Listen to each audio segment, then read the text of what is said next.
India and China held a third flag meeting at Chushul in Ladakh on Tuesday. It was inconclusive. Intelligence sources now saying that Chinese troops are unlikely to withdraw despite India's insistence. They have been camped in Rakinala for the last 16 days, 30 kilometers south of Daulat Beg Oldi in Ladakh.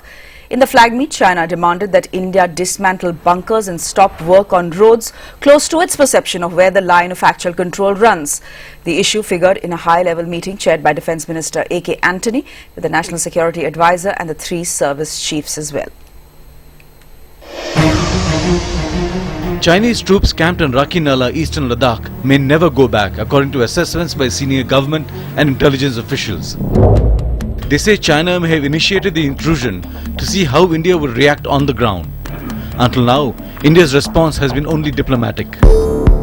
India has not made any move to surround the camp, nor cut the flow of supplies to the camp, nor has it attempted to occupy Chinese territory, giving the impression of weakness. The official says some of these steps should have been initiated by India prior to the issue becoming public knowledge.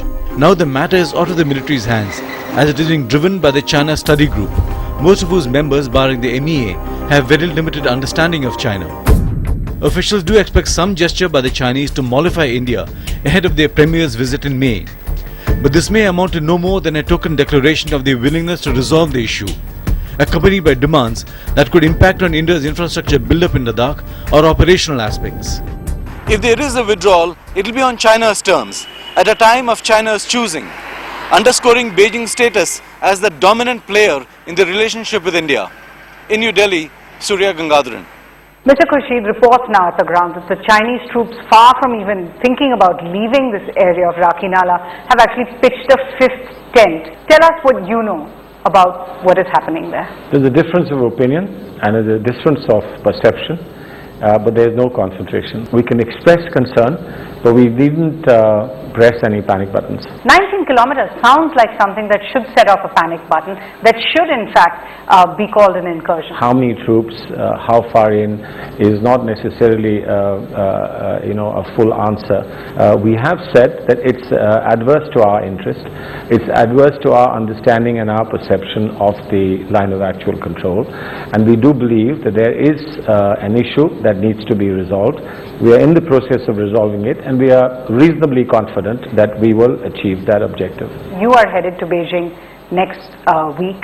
In fact, the Chinese Prime Minister expected here later in the month. Will you reconsider your visit to Beijing? At present, there is no reason for us to reconsider. At present, we are preparing for what would, I believe, be an important visit.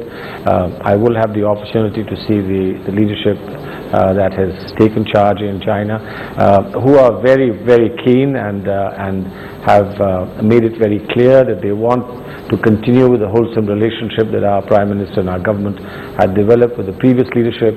So we are looking at the positives. You're making it sound as if this entire standoff or situation at the LAC is not even going to come up in the discussion. We will prepare an agenda before we leave on the 9th. We see no reason to review the schedules that I have and the schedules that will follow of their leadership visiting India.